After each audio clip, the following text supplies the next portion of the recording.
மனமும் மறுக்குதையா. இந்த உணர்வுள்ளவர்கள இதயத்தை தருவீராக. என்னை நம்பி தந்த பொறுப்பதனை அவர் வரும் வரை காத்துக்கொள்வேன் என்று சொல்ல எங்களை பலப்படுத்துவீராக, பேசுவீராக. இயேசுவின் நாமத்தில் ஜெபிக்கிறோம் நல்ல பிதாவே. உட்காரலாம்.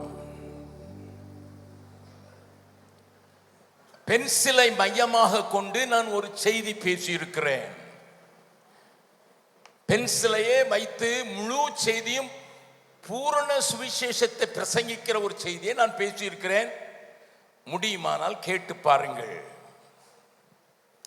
அதில் நான் சொன்ன ஒரே ஒரு காரியம், அந்த பென்சிலை ஒரு சிறு பிள்ளையினிடத்தில் கொடுத்து அதை எழுது என்றால் அது சுவரெல்லாம் கிறுக்கி வைத்துவிடும். அது ஒரு பேங்க் மேனேஜர் கையில போச்சுன்னா அவர் செக்கில் எல்லாம் அதை வச்சு டிக் போட ஆரம்பிப்பா. ஒரு ஆர்டிஸ்ட் ஒரு கலைஞனோடு கையில கொடுத்தால் அவன் சித்திரங்களை தீட்டி விடுவான். ஒரு எலக்ட்ரீஷியன் இடத்துல போட்டால் அவன் எங்கேயெல்லாம் வயர் போகும் என்று ஒரு கோடு போடுவதற்கு அதை உபயோகப்படுத்துவான். ஒரு சிற்பி இடத்துல பென்சிலை கல்லிலே கோடு போட்டு ஒரு இன்ஜினியர் இடத்துல கொடுத்தால் அவன் ஒரு கட்டடத்தை வரைவதற்கு காரியங்களை சொல்லி கொடுத்து விடுவான். பென்சில் தான். யார் கையில இருக்கிறாங்கிறது முக்கியம். பக்கத்துல இருக்க கை பிடிச்சுக்கலுங்க. நீங்க யார் கையில இருக்கீங்க? யாரோ சொல்றாங்க ஸ்தாபன தலைவர் கையில் இருக்கிறேன். ஆமா, எங்கே உபயோகப்படுகிறேன் என்பதுதான் முக்கியம். இன்னைக்கு கம்ப்யூட்டர் வந்துட்டு நிறைய காரியங்கள் கணக்கெல்லாம் நம்ம அந்த மாதிரி பழைய நாட்களை மாதிரி செய்யறது இல்லை. ஆனா நான் சின்ன பிள்ளையாக ஹைஸ்கூல்ல படிக்கும்போது ஒரு சர்க்கிள் அல்லது வட்டம் போட வேண்டும் என்றால் அங்கே ஒரு இன்ஸ்ட்ருமெண்ட் பாக்ஸ்ல கம்பாஸ்ன்னு ஒன்று இருக்கும். அதுல சின்ன ஒரு பென்சில், கரைஞ்சி போய் உபயோகப்படுத்தப்பட்ட பென்சில் கடைசி கூட மாட்டி அதை வச்சுதான் போட முடியும். பெரிய பென்சில் மாட்ட முடியாது, சின்ன பென்சில் வேணும். சிலர் சொல்லுவாங்க, பிரதர் ரிட்டையர்மெண்ட் ஆயிட்டு. என்ன ரிட்டையர்மெண்ட்? கன்னியாகுமரிக்கு போயிருந்தேன். சிஎஸ்சி சபைகளெல்லாம் சேர்ந்து ரிங்கல் தோபை என்கிற ஒரு மிஷினரியுடைய பேர்ல ஒரு கூட்டம், தேவ சகாயம்னுட்டு இந்திய மிஷினரி ஒருத்தரும் ஜெர்மானிய மிஷினரி ஆகிய ரிங்கல் தௌபேயுடைய பேர்ல ஒரு கன்வென்ஷன் வருஷம் நடத்துவாங்க. அதுல 3 நாட்கள் பேசுவதற்கு நான் அழைக்கப்பட்டிருந்தேன். பீகார்ல இருந்து நான் நாகர்கோயில் பட்டணத்திற்கு வருவதற்கு அன்றைக்கு வர முடியாது. அதனால முந்தின நாள் வந்து விட்டேன். அங்கே இருந்த பிஷப் செல்லையா அவர்கள் எனக்கு போன் பண்ணாங்க, பிரதர் வந்துட்டீங்களா? ஆமா ஐயா வந்துட்டேன். வந்துட்டீங்கள, நாளைக்கு காலையில சும்மா தானே இருப்பீங்க? சும்மா இல்லையா, வந்திருக்கேன், நீங்க சொல்லுங்க. எங்கிட்ட ஒரு 170 ரிட்டையர்டு பீப்புள் இருக்காங்க, அவங்களுக்கு கொஞ்சம் பேச முடியுமா அப்படின்னு கேட்டார். நான் சொன்னேன், ரிட்டையர்டு ஆளுங்களுக்கு பேசுறதை என்னுடைய பாக்கியமாக நினைக்கிறேன். அவர் சொன்னாரு, அவங்கெல்லாம் இன்ஆக்டிவ், அதாவது ஒன்றும் செயல்பாட்டில் இல்லை, இருக்கிறாங்க, பென்ஷன் வாங்கிட்டு இருக்கிறாங்க. நான் சொன்னேன், அவங்க தான் தங்க சுரங்கம். நல்லா கவனிங்க, அவங்க தான் தங்க சுரங்கம். அவருக்கு பிரதர் ஜெபக்குமார் நான் சொல்றேன், அவங்க எல்லாம் இன்ஆக்டிவ். எங்கேயாவது ராபோஜனம் கொடுத்தாங்கன்னா பின்னால தட்டி ஏந்திட்டு போறதுக்கு தான் வச்சிருக்கோம். நான் சொன்னேன் இல்ல. ஆனா சபையோ ரிட்டையர்ட் ஆனா ஓரம்போ. பழைய ஒரு சினிமா பாட்டு நான் கேட்ட ஞாபகம் இருக்கு. ரோட்ல போகும்போது, முத்துமணி வண்டி வருது ஓரம்போ. உங்க ஊர்ல பாடுவீங்களா? ஆமா, இந்த மாதிரி ஆளெல்லாம் தலைவரா வைக்க மாட்டாங்க. ஏன்னா தலையில ஒண்ணுமே இல்லையே, முடிதான் இல்லை.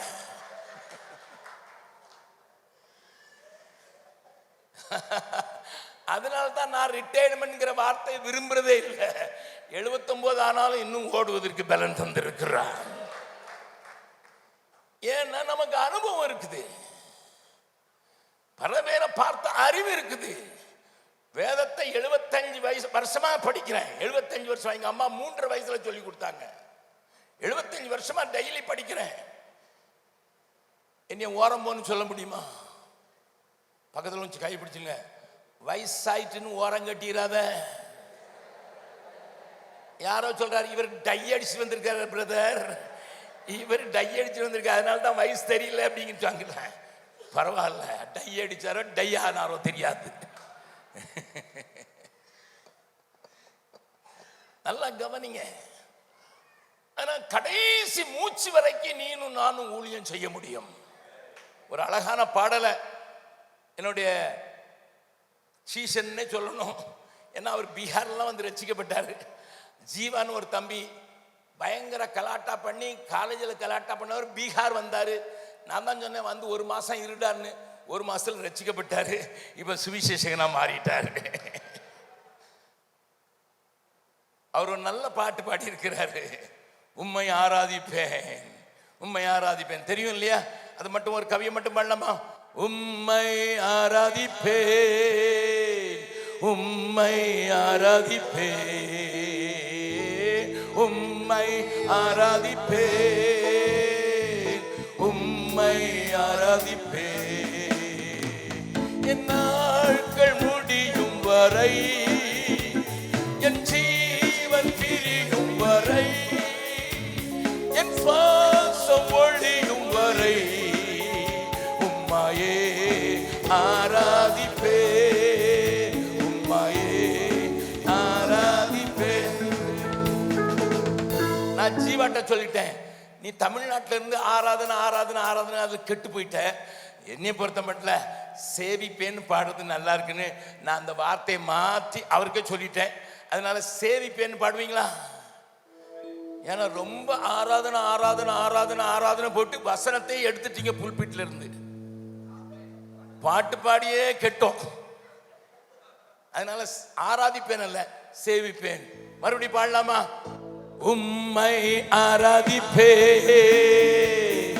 உம்மை நான் சேவிப்பே, உம்மை நான் சேவிப்பே,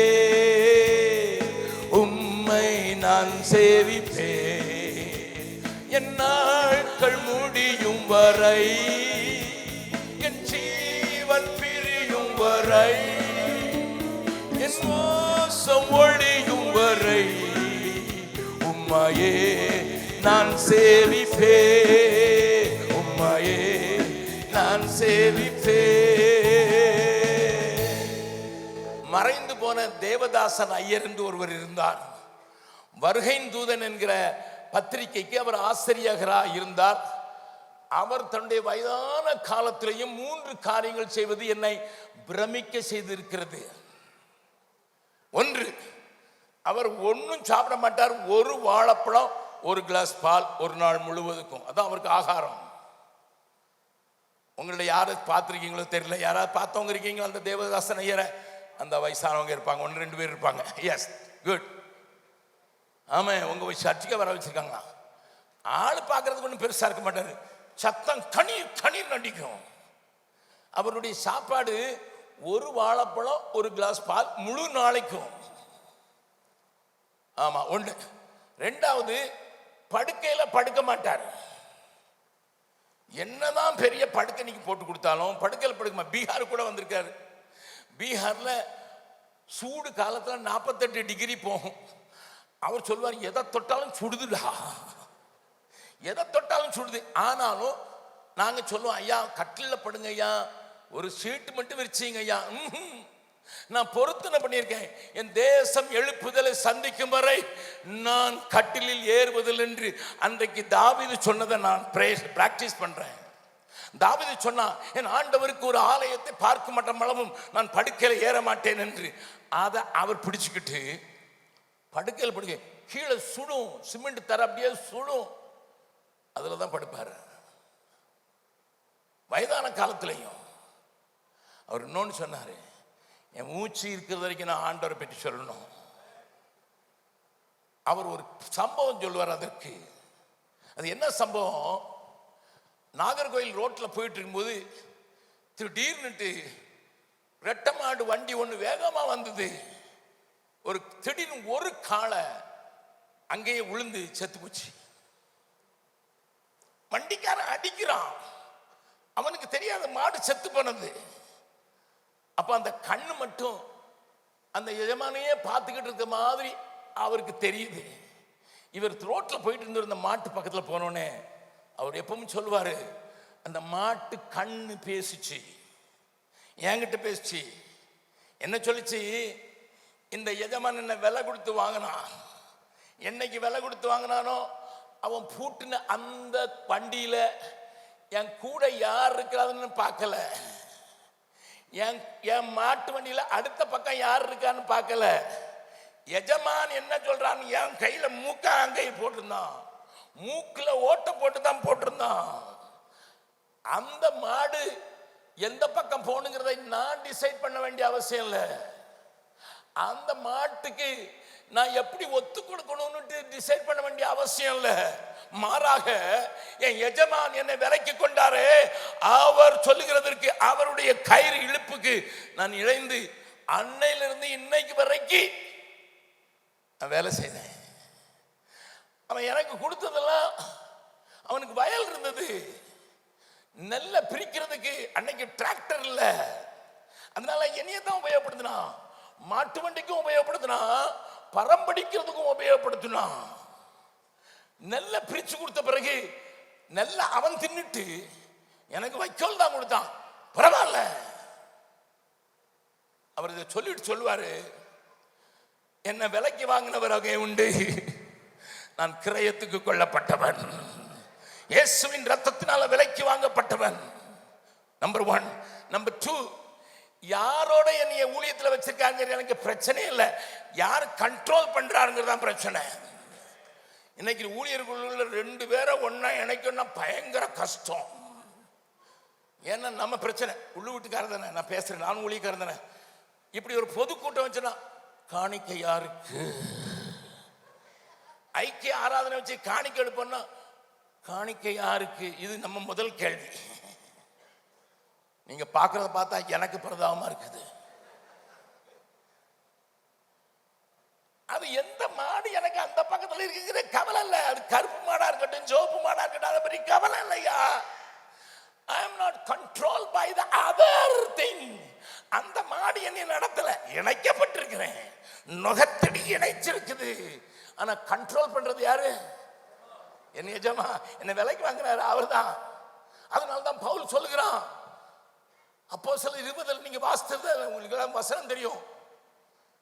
எருசலேமில் எனக்கு அடிகளும் உபத்திரவங்களும் வைக்கப்பட்டிருக்கு, கட்டுகளும் வைக்கப்பட்டிருக்குன்னு தெரியும்.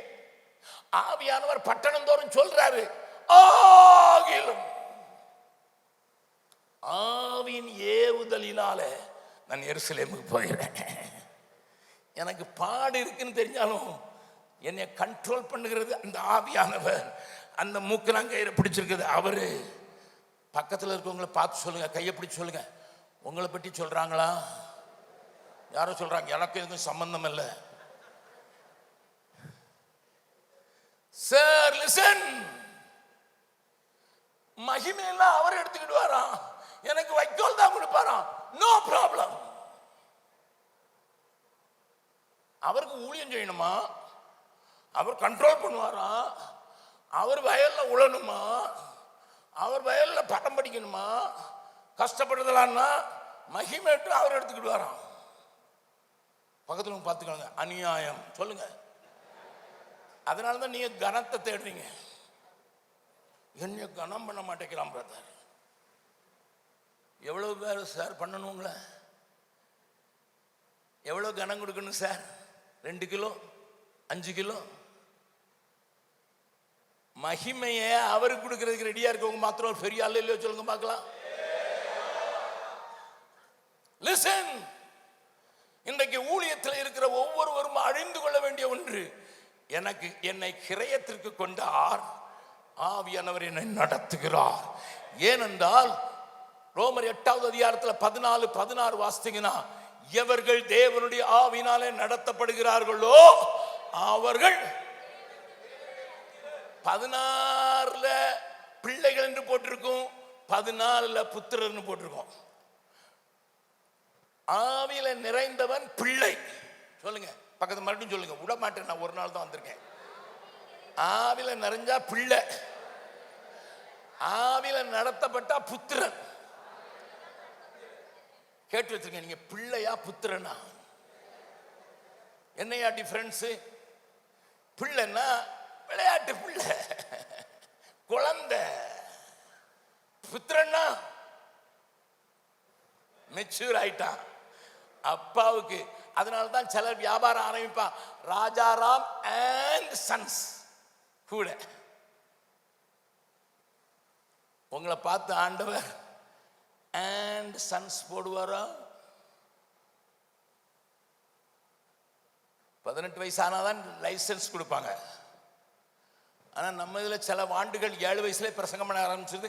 அவரையும் கூட்டு கன்வென்ஷன் நடத்துறதுக்கு ஆட்கள் ரெடியா இருக்காங்க. சோத்திரம். பிள்ளைதான் நிறைஞ்சிருக்கு, ஆவில நிறைஞ்சிருக்கு பிள்ளை. ஆவில நடத்தப்பட்டா புத்திரன். அதை 8வது அதிகாரம் 19வது வசனத்தை வாசிக்கலாம். ரோமர் 8:19. மேலும் தேவனுடைய புத்திரர், தேவ புத்திரர் வெளிப்படுவதற்கு சிருஷ்டியானது மிகுந்த ஆவலோடு காத்துக்கொண்டிருக்கிறது. நல்லா கவனிங்க. இது புத்திரர்னு போட்டிருக்கு, இது இங்கிலீஷ்ல சன்ஸ் போட்டிருக்குது. புத்திரர்கள். ஆங்கிலத்தில் என்ன சொல்லி இருக்குது? தேவ புத்திரர்கள் வெளிப்படுவதற்கு. இது புத்திரன் வாசித்ததுனால நிறைய பேர் நினைச்சுக்காங்க ஆண்டவர் வாயை இயேசு வருவதற்கு. இல்ல, அந்த டிரான்ஸ்லேஷன்ல நீங்க கோடு போட்டு எழுதிங்க, புத்திரர்கள் வெளிப்படுவதற்கு. தேவ புத்திரர்கள். ஆண்டவர் உங்களை என்னையும் அந்த புத்திரனாக, மெச்சூராக, வளர்ந்தவனாக, தேறினவனாக, பூரணப்பட்டவனாக மாற்றுவதை இந்த முழு உலகமும் சிருஷ்டியும் ஒவ்வொரு பூவும் ஒவ்வொரு மரமும் காத்து கொண்டிருக்கிறது. அப்ப நம்ம பிரச்சனை என்ன? நமக்கு தெரியல நம்ம யாருன்னு, எதுக்கு நேராக வளர்கிறோம்னு தெரியல. அதனாலதான் நம்ம கையில இருக்கிறவங்களையும் நம்ம வளர்த்து கொடுக்கிறதுக்கு தயங்குகிறோம். பிள்ளைங்களாகவே வச்சுக்கிட்டா நல்லா இருக்குன்னு பார்க்கிறோம். விசுவாசி என்னைக்கும் பிள்ளை தானே, அப்படிதான் நினைச்சுக்கிட்டு இருக்கோம். ஏன்னா அவன் வளர்ந்துடக்கூடாது. வளர்ந்துட்டான் கேள்வி கேட்பான். பக்கத்தில் சொல்லுங்க, உங்களை சொல்லல, சொல்லுங்க. இதுல ஒருத்தர் கூட சொல்ல பார்த்தீங்களா உங்களை சொல்லலன்னுட்டு. நல்லா வாசிங்க.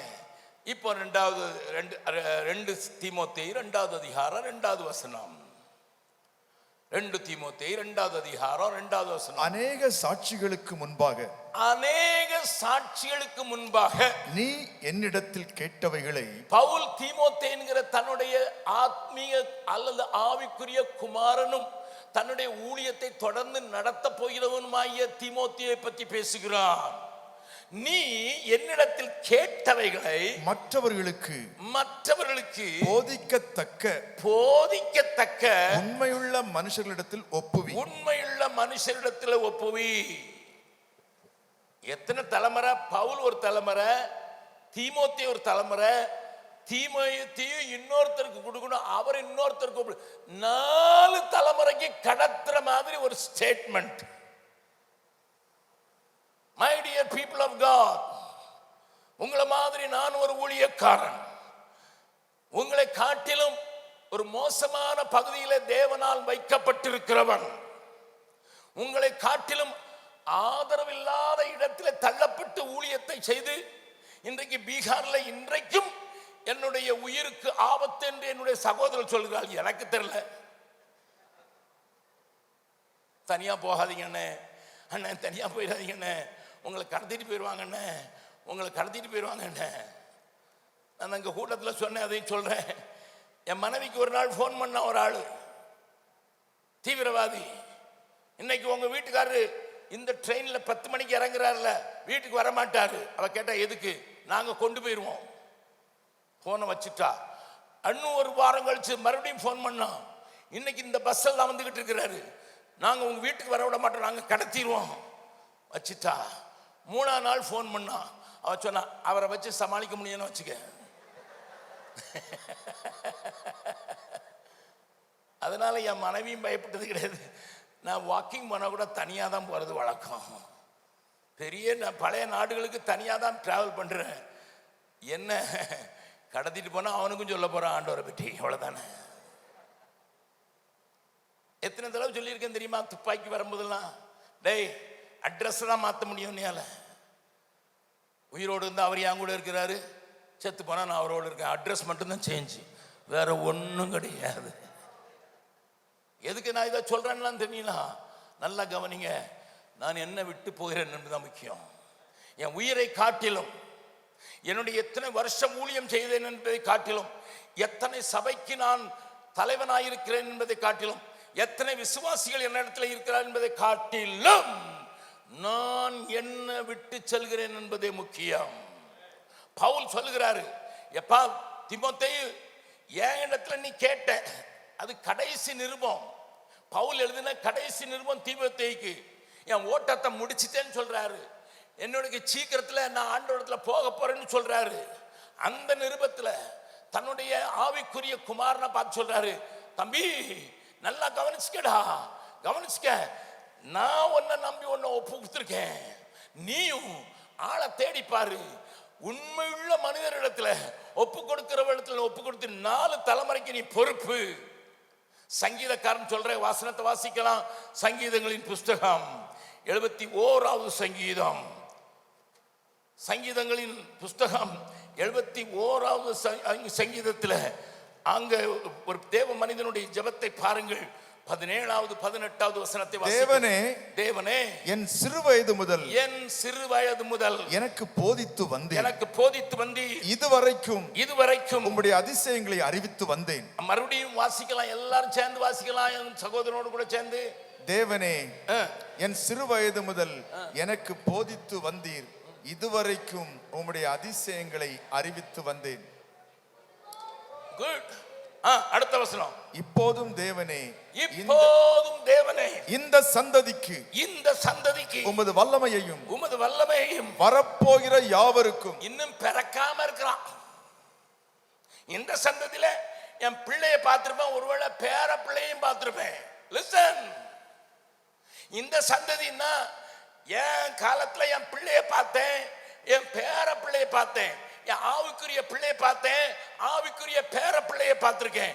அதுல நிற்க மாட்டேன். வரப்போகிற சந்ததிக்கும் நான் அறிவிக்கும் வளமும் உமது வல்லமையையும் உமது பராக்கிரமத்தையும் நான் அறிவிக்கும் அளவும் முதிர் வயதும் நரமயிரும் உள்ளவனாகும் வரைக்கும் என்னை கைவிடீராக.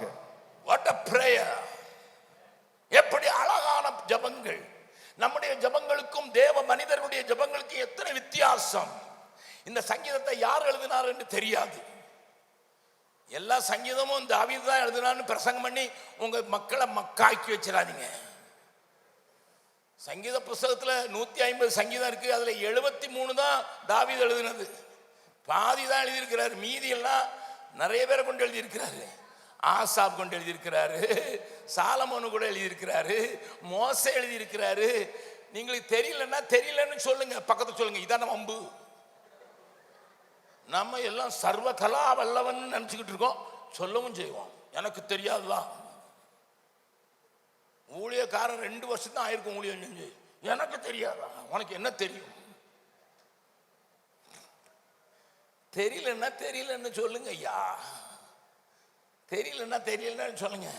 சிலர் வருவாங்க ஜெபம் பண்ண போறது, பாஸ்டர் கை வச்சு ஜெபம் பண்ணுங்க. என்ன பிள்ளை? நான் ஸ்கேனிங் மிஷினா? அப்படியே ஸ்கேனிங் மிஷின்ல கொண்டு வச்சாலும் நான் செக்ஸ சொன்னா என்னை உள்ள போட்டுருவான். என்னை உள்ள போடுறதுக்கு என்கிட்ட வந்து கையை வச்சு சொல்லுங்க, ஆனா பொண்ணா? அதனால தான் ஒரு பாஸ்டர் இப்படி சொன்னார். என்ன தெரியுமா? உனக்கு குழந்தை பிறக்க போகுது, அந்த அம்மாவுக்கு 7 வருஷம் கழிச்சு குழந்தை வயிற்றுல இருக்குது, அது கை வச்சு உனக்கு குழந்தை பிறக்க போகுது இல்லை? ஆமா பாஸ்டர், ரொம்ப சந்தோஷமா இருக்கு, நீங்க வச்சிங்க, கை வச்சிங்க, இப்போ குழந்தை உண்டாயிருக்கேன், ஆனா என்ன பிள்ளைன்னு சொல்லிருங்க. உங்க ஊர் பக்கத்து ஊருக்கார சொன்னதான் சொல்றேன். பேர் அட்ரஸ் எந்த சர்ச்சில் சொன்னார்னு சொல்லுவேன். கையை வச்சு பிள்ளைக்கு நாப்பின் கட்டியிருக்கு, ஆனா பொண்ணான்னு தெரியல.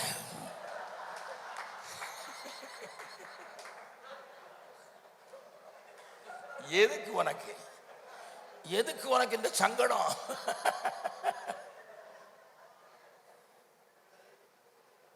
நான் என்ன சொல்லியிருப்பேன், ரெபேக்கால ஆண்டவர்கிட்ட கேட்டா நீ கேளு, ஈசாக்கு கேட்கல, ரெபேக்கா தான் கேட்டா. ஒரே கலாட்டா நடக்குது.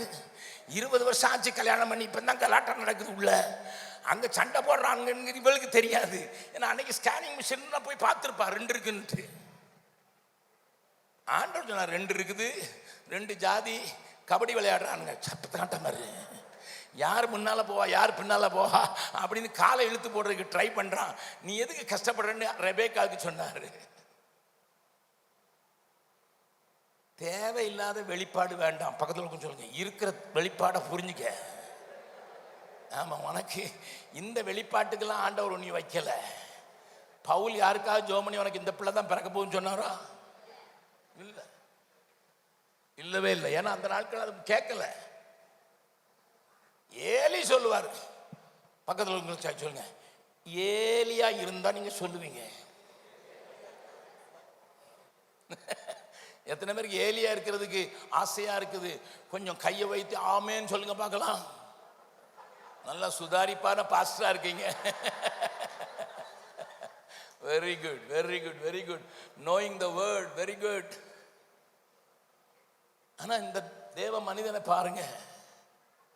ஆண்டவரே, இதுவரைக்கும் செஞ்சேன், சின்ன வயசுல இருந்தே செஞ்சேன், இப்ப முதிர் வயதாயிடுச்சு, நரைச்சு போச்சு. இந்த சந்ததிக்கும் வரப்போற சந்ததிக்கும்.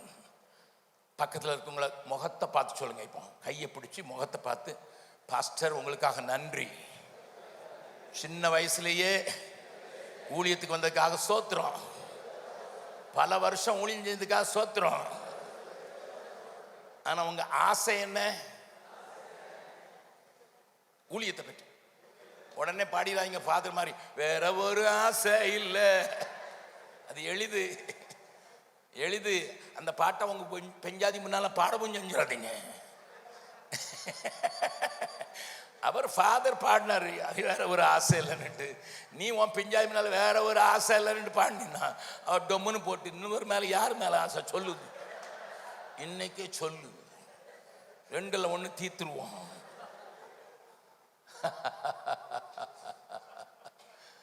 என்னை கேட்கிற அருமையானவர்களே, நான் என்னத்தை விட்டுட்டு போறேங்கிறது முக்கியம். சந்ததி சந்ததியாக 300 வருடங்களுக்கு மேலாக வந்த ஒரு மனுஷன் சொந்த நாட்டுக்கு திரும்பி போக முடியாம 13 வருஷம் தான் ஊழியம் செய்யறதுக்கு என்னை கொண்டு வந்தீரான்னு சொல்லுகிற அந்த மனுஷன் இந்த மண்ணில் புதைக்கப்பட்டிருக்கிறார் ஐயா. அவர் இன்னைக்கும் பேசுறோம். அவர் முதல் வேத புஸ்தகத்தை தமிழ்ல மொழிபெயர்த்து அச்சிட்டு வெளியிட்டதுனால உலகமே பேசுது.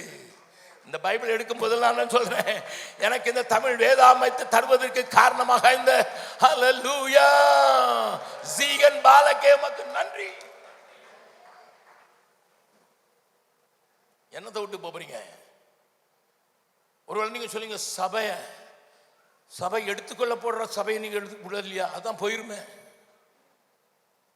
நீங்க உங்க ஆள்களெல்லாம் எடுத்துக்கொள்ளப்படுறதுக்கு ரெடி பண்ணியிருந்தீங்கன்னா சபை போயிரும்ல. மீதி இருக்கிறது என்னது? கட்டடம் தான் இருக்கும். ராஜா வாழ்ந்தார்னு சொல்றாங்க. அங்க ஒரு கோட்டை இருக்குது, போய் பார்த்தா நாய் கூட அந்த பக்கம் போய் யூரின் பாஸ் பண்ணாது. இந்த ஊர்ல என் ஆண்டவருடைய வசனத்துல சொன்ன மலஜலாதி கிடைக்கிறதுக்கு மாதிரி மாக்கி விட்டாங்க. அப்ப நீ கட்டி வைக்கிற பெரிய பில்டிங் 150 கோடி கட்டலாம். சபை போயிட்ட பிறகு நீர் யாரை வச்சு அது இல்லைன்னு செய்யணும்? ஹலோ, 4000 கோடி 400 கோடி கட்டுறவங்க உண்டு. சென்னையில போய் பார்த்தீங்கன்னா இருக்கு, 400 கோடி கட்டுறாங்க. நான் அந்த பாஸ்டர்ட்ட கேட்டேன், இது யாருக்கு சொந்தம்? சபை தான் போயிருங்கிறீங்க, இது யாருக்கு சொந்தம்? நீ பீகார்காரர் எப்பவுமே இப்படி கலாட்டா தான் பண்ணுவீர்.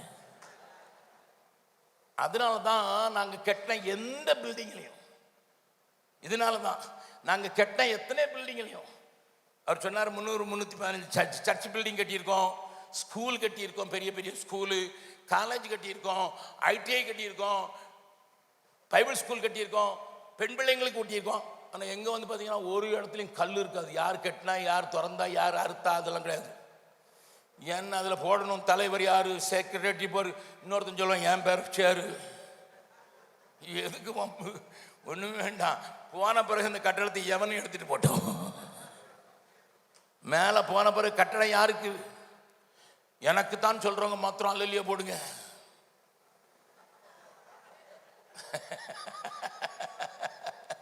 ஹல்லேலூயா. என் அருமையான தேவனுடைய பிள்ளைகளை, உடன் ஊழியர்களே, எதை விட்டுட்டு போறோங்கிறது ரொம்ப முக்கியம். அது ஒரு தலைமுறைக்கு இல்ல, அட்லீஸ்ட் 4 தலைமுறைக்காவது விடணும். அப்பதான் அந்த கூட்டத்துக்கு அர்த்தம் இருக்குது.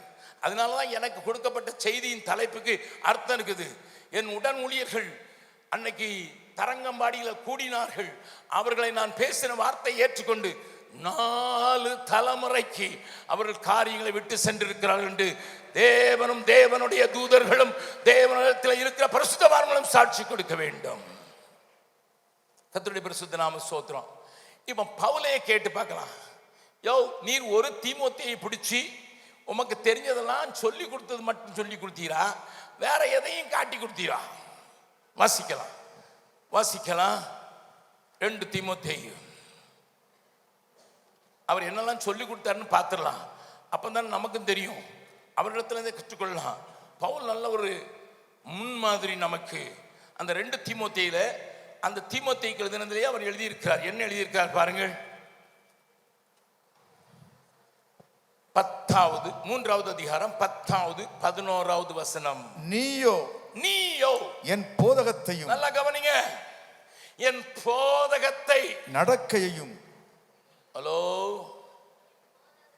என் போதகத்தை, என் நடக்கையை, என் நோக்கத்தையும், விசுவாசத்தையும், என் விசுவாசத்தை, நீடிய சாந்தத்தை, அன்பையும், என்னுடைய அன்பை, பொறுமையை, அந்தியோக்கியா, இக்கோனியா, லிஸ்திரா என்னும் பட்டணங்களில் எனக்கு உண்டான துன்பங்கள், பாடுகள் நன்றாய் அறிந்திருக்கிறாய்.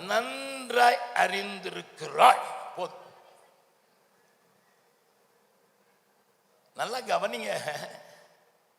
என்னுடைய போதகத்தை நீங்கள் அறிவீர்கள், யூடியூப்ல கேட்கிற அநேகர் அறிவார்கள். என்ன செய்தி, ஒரு 1500 செய்தி, தமிழ் செய்தியே யூடியூப்ல இருக்குது. 1500 வித்தியாசத்தியான டாபிக்ல. கர்த்தருக்கு ஸ்தோத்திரம். என் போதகத்தை அறிவீர்கள், என் நடக்கையை அறிவீர்களா?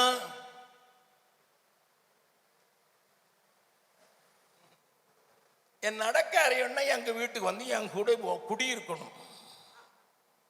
அப்பதான் என்னை பார்ப்பீங்க. சில பாஸ்டர்ஸ் வெளியில ஏஞ்சல் தான், வீட்டுக்குள்ளேயோ. சில பாஸ்டர் அம்மாமாரு வெளியே அவங்க பேரும் ஏஞ்சல், அவங்களும் ஏஞ்சல் தான். வீட்டுக்குள்ள வந்தானா, இலங்கையில ராஜேந்திரன் ஒருத்தர் இருந்தார், பயங்கரமான ஆள், உங்களுக்கு தெரிஞ்சிருக்கலாம். ஆமா, அவர் எல்டிடிக்கு பயப்பட மாட்டாரு, அரசாங்கத்துக்கும் பயப்பட மாட்டாரு, ராஜபக்சேக்கும் பயப்பட மாட்டாரு. பயங்கரமான ஒரு துணிவுள்ள மனுஷன். அவரோடு கூட சேர்ந்து ஐரோப்பாவில் சில கூட்டங்களை நான் பேசியிருக்கேன். என் உடம்பையே கேட்க, இவர் யாருக்கும் பயப்பட மாட்டாருன்னு என்ன பிரசங்கம் பண்றான்னு தெரியல. அது உண்மை. அவர் வாயிலிருந்து வந்த வார்த்தை பார்த்திருக்கேன். அவர் முன்னால ஒரு நாட்டுக்கோ இல்லைன்னா ஒரு கூட்டத்துக்கோ போனான்னா 2 நாள் கூட்டம், 3வது நாள் அவங்க ஒய்ஃப் வந்தாங்கன்னா, இந்த பிசாசு இங்கே வந்துச்சு. அவர் வாயில வந்ததுதான். ஆனா அந்த பிசாசு இப்ப ஊழியம் செய்து. What is your understanding, sir? What is your understanding? மனைவியை பிசாசுன்னு கூப்பிடுற அநேக பெரிய பிரசித்தி பெற்ற ஊழியக்காரர்கள் உண்டு. ஆமா, சில நல்ல பேர் பெற்ற பாஸ்டரோடு எனக்கு பழக்கம் உண்டு. எனக்கு ஒரு பெரிய கிருபை என்னன்னா, பழைய ஆள்களை எனக்கு தெரியும், புதிய ஆள்களை என்னை அண்ணன் கூப்பிடுறதுனால தெரியும். என்ன அங்கிள்னு கூப்பிடுறதுக்கு நான் விட மாட்டேன். என் பேர பிள்ளைங்களே தாத்தான்னு கூப்பிட்டா தாத்தா தாத்தான்னு கூப்பிடாதுடா, ரொம்ப வயசை காட்டுது. ரொம்ப தாத்தான்னு கூப்பிட்டுறாத. அதனால மேல இருக்கிறவங்களையும் தெரியும், கீழே இருக்கிறவங்களையும் தெரியும். பிரசித்தி பெற்ற பாஸ்டர் கூட தன்னுடைய மனைவியை குறித்து அவருடைய மனைவி என்கிட்ட சொன்ன காரியங்களை நான் சொல்லுவேன்னா நீங்க நம்ப மாட்டீங்க. ஒரு மனைவி சொல்றா, சாரி நம்ம வீடு உள்ளு வீடு ஊழியக்காரங்கனாலும் தெரியாம சொல்றேன். ஒரு மனைவி சொல்றா, என்ன சிஸ்டர் பாஸ்டர் எங்க போயிட்டாங்க? பாஸ்டரா ஊர்ல மேய போயிருக்காரு. என்ன பெரிய சாட்சி! ஊர்ல என்ன போயிருக்காரு? இதுக்கு நீங்க என்ன அர்த்தம் வச்சுக்கிட்டாலும் சரிதான். என் போதகம் உங்களுக்கு தெரியும், பயங்கர போதகம். டமால் டிமால் பரிசுத்தத்தை குறித்து 1000 செர்மன் பேசின தியோடர் வில்லியம்ஸ் என்கிற ஒரு பெரிய ஊழியக்காரர், உலகம் அறிந்த ஊழியக்காரர், 8 ஆண்டுகள் தன்னுடைய செக்ரட்டரியோடு தனியா அவர் குடும்பம் நடத்திக்கிட்டு இருந்தாரு. ஆனா ஒப்புக்கிட்டாரு. வந்து நான் பாவம் செய்தேன் என்று சென்னையில பெரியார் திடலில் நடந்த மீட்டிங்ல நான் பாவம் செய்தேன் என்று சொன்னாரு. இன்னைக்கு பாவம் செஞ்சுட்டு ஒன்னும் திங்கலன்னு சொல்றான் நம்ம ஆளு பாட்டுக்காரன்.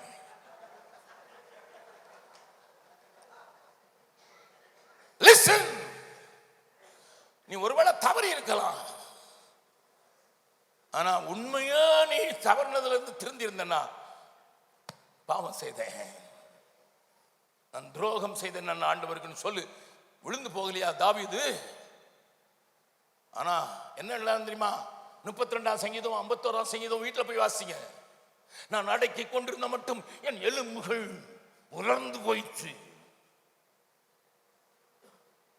51ஆம் சங்கீதத்துல எல்லாருக்கும் பாட்டை எழுதி கையில கொடுத்து பாடுங்கடா. நீங்க பாடும் போதெல்லாம் என்ன சொல்றீங்க? நான் பாவத்துல விழுந்து கிருபையினால நிலை நிற்கிறேன்.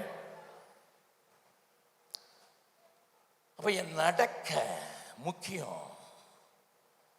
நீங்க எதை விட்டுட்டு போறீங்கன்னு சொன்னா, நீங்க ஒப்புவித்ததை அந்த ஆளு இன்னொரு ஆளுக்கு ஒப்புவி 4 தலைமுறைக்கு ஒப்புவிக்கிறத விட்டு போறீங்கன்னா, நீங்க சில தீமோத்தேயுக்களை கண்டுபிடியுங்கள், சில தீத்துக்களை கண்டுபிடியுங்கள்.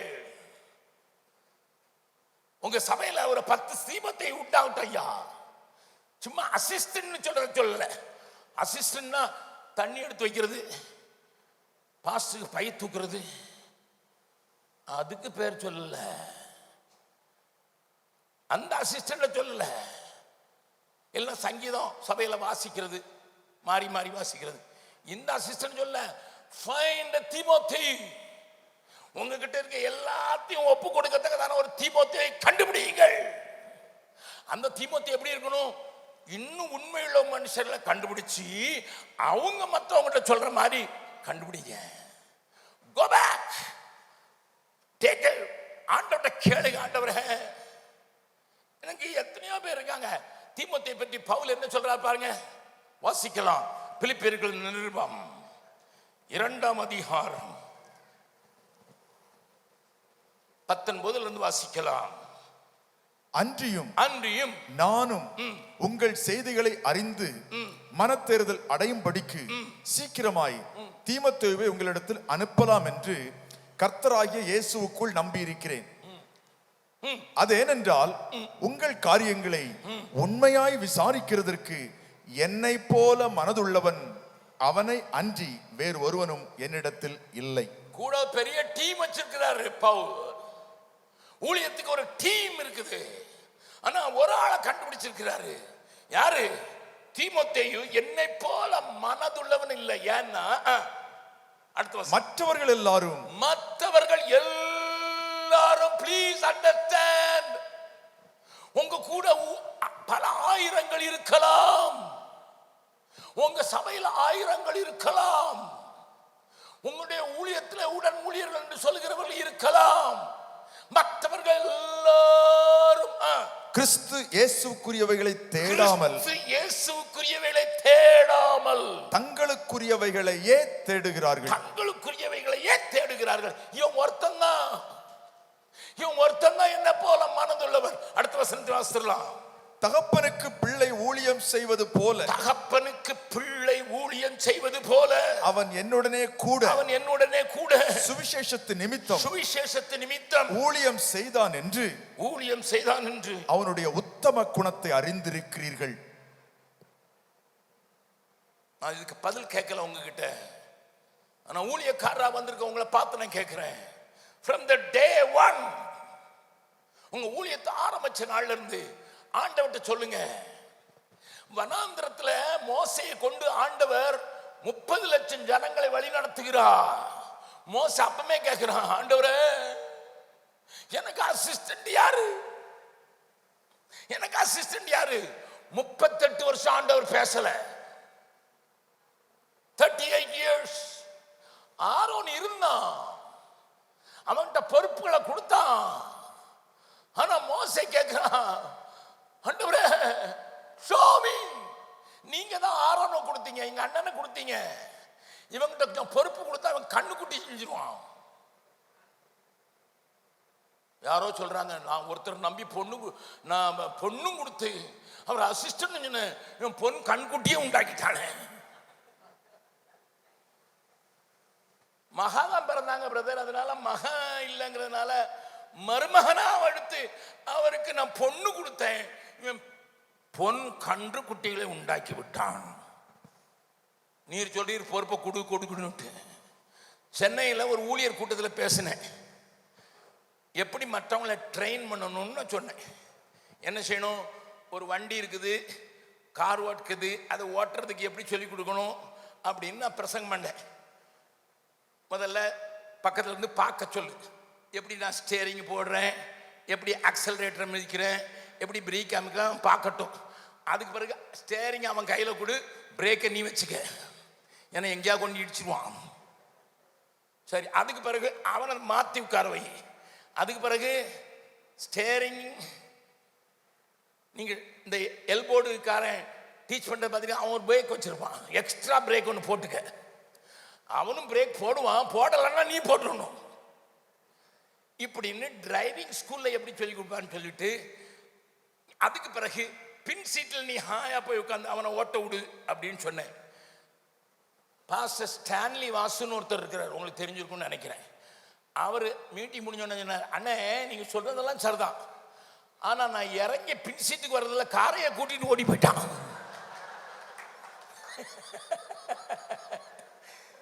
இதுதான் பயமா இருக்குது. நான் இறங்கி நீ ஓட்டுடா, நான் பின்னால இருக்கிறேன்னா அவன் காரை கொண்டுட்டு ஓடிட்டான். உங்களை பார்த்தா அப்படி தெரியுது. கொஞ்சம் பேர் நம்பி ஏமாந்தவங்க இருக்கிறீங்க. ஒரு பாஸ்டர் சொன்னாரு, என் பிள்ளை மாதிரி வச்சிருந்தேன், என் மகளையே கூட்டிட்டு ஓடிட்டான். பேர் கேட்க கூட என்கிட்ட வந்து.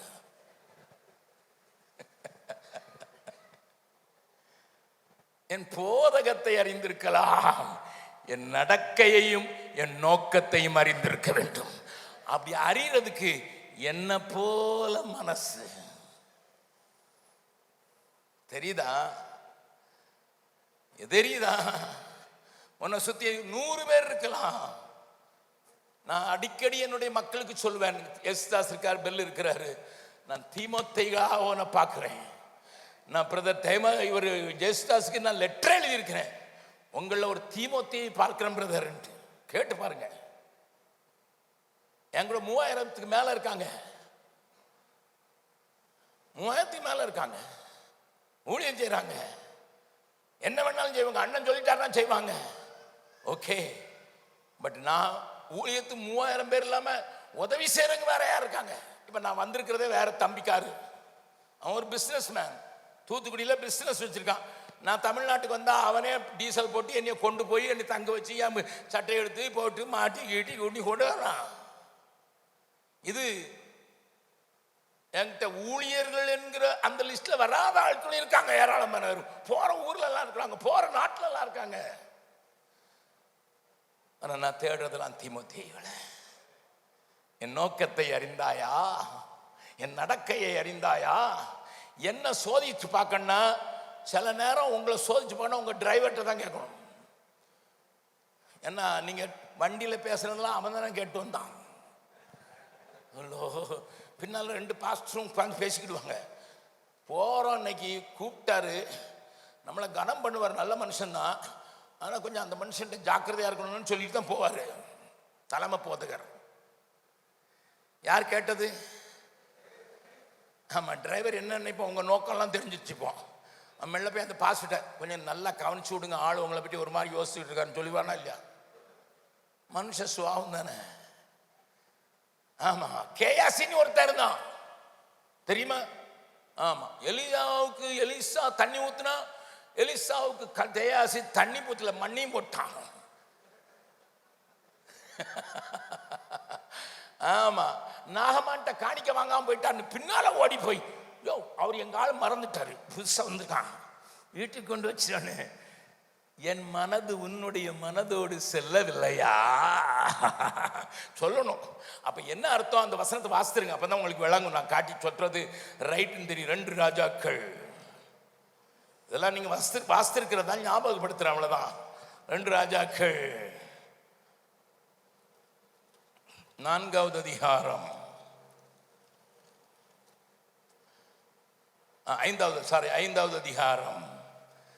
5வது அதிகாரம் 26வது வசனத்தை வாசிங்க.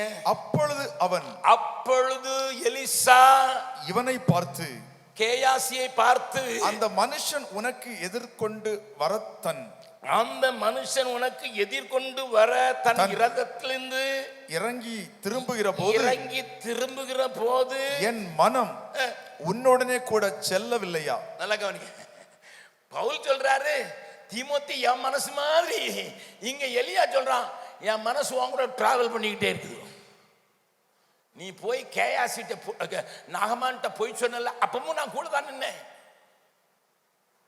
என்ன அர்த்தம்? யா இதுக்கு? உங்ககிட்ட 1000 பேர் இருந்தாலும் அவன் எங்க போனாலும் உன் மனசு அவன் கூட போகணும், உங்க மனசும் தெரியணும். அதாவது அவ்வளவு நெருக்கமான ஒரு உறவு.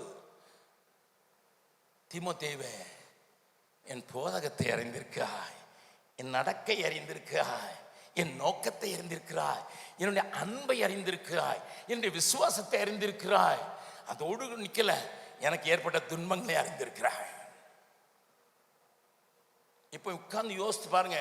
இன்னைக்கு கூட்டம் முடிஞ்சோடனே நீங்க போய் வீட்டில் தனியா உட்கார்ந்து, இந்த ஆள் இந்த மாதிரிலாம் சொன்னான நம்ம சபையில இல்ல நம்ம அசிஸ்டன்ட்ல எவன் தீமோத்தேயுவா இருக்கான்னு பாருங்க. அநேக கேயாசிகள் இருப்பான், அநேக உன் பேரை சொல்லியே அண்ணன் கேட்டாருன்னு சொல்லி என்ன காட்டி வாங்கினவன் இருக்கிறான். அண்ணன் கூட தான் இருந்தேன்னு சொல்லி மலேசியால போயிட்டு பல ஆயிரங்களை கொண்டு வந்தவன் இருக்கிறான். அண்ணனுக்கு ரொம்ப அவசரம் வேணும்னு சொல்லி எனக்கு 2 அப்படின்னு கொண்டவன் இருக்கிறான். நான் ஒரு நாள் இதுவரை என்னுடைய தேவை சொன்னதில்லை. என் குடும்பத்தின் நண்பருக்கு வந்தார் இல்ல, என் மகன், என் அண்ணியுடைய மகன் தான் மகன். இங்க அவருக்கு பிரைஸ் கொடுக்க வந்து கேட்டு பாருங்க.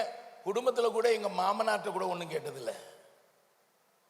எங்க மாமா கேட்பாங்க, மருமகனே ஊழியத்துக்கு ஏதாவது அவசியப்பட்டா, நான் சொன்னேன் இதெல்லாம் கேட்டு மாமனார்ட்டையும் கேட்காதுன்னா.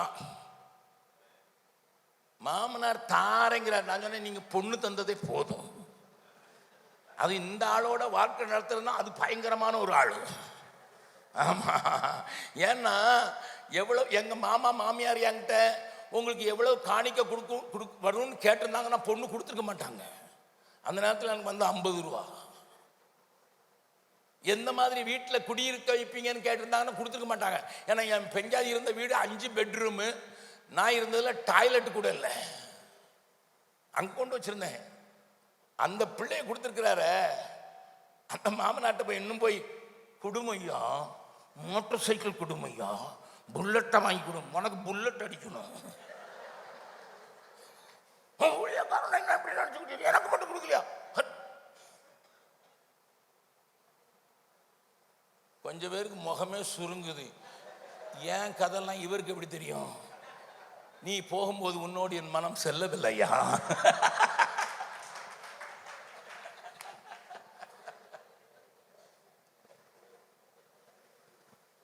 அதனால தான் நான் பாட்டு எழுதினேன்.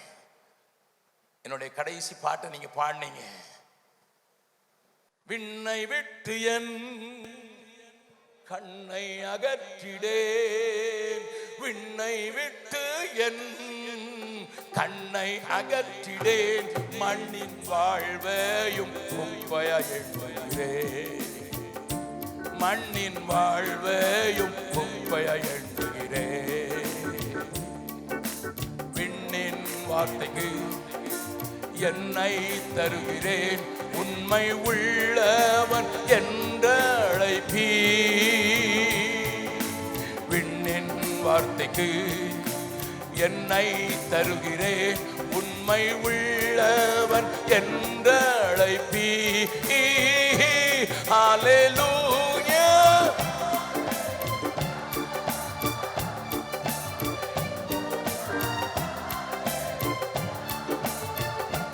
ஹல்லேலூயா, ஹல்லேலூயா, ஹல்லேலூயா, ஹல்லேலூயா. இயேசு தாங்குவார், அவரே சுமப்பா, ஒரு போதும் கைவிடவே மாட்டார். இயேசு தாங்குவார், அவரே சுமப்பா, ஒரு போதும் கைவிடவே மாட்டார். ஹல்லேலூயா, ஹல்லேலூயா, ஹல்லேலூயா, ஹல்லேலூயா, ஹல்லேலூயா, ஹல்லேலூயா, ஹல்லேலூயா, ஹல்லேலூயா. மறுபடியும் பாட போறோம். இந்த பாட்டெல்லாம் வார்த்தைகள் நான் ஏதோ பாட்டு எழுதணுங்கிறதுக்காக எழுதல. நான் அனுபவிக்காததை நான் பாடினதும் இல்லை, நான் செய்யாததை நான் சொல்லதும் இல்லை. இந்த பாட்டு நாங்கள் பஹ்ரைனில் இருக்கும்போது தான் நான் ஃபைனல் டச் கொடுத்தேன். பெல் என் கூட இருந்தார். கேட்டு பாருங்க. இந்த வார்த்தையில் ஒரு வார்த்தை கூட மாறக்கூடாதுன்னு சொன்னேன். ஏன்னா என் பார்வை அங்கேயே தான் இருக்கணும், இதெல்லாம் இணைக்கக்கூடாது, இது மேலே கண் போயிடவே கூடாது. அங்கேருந்து வர்ற வார்த்தையை தான் நான் பிரசங்கிக்க வேண்டும்.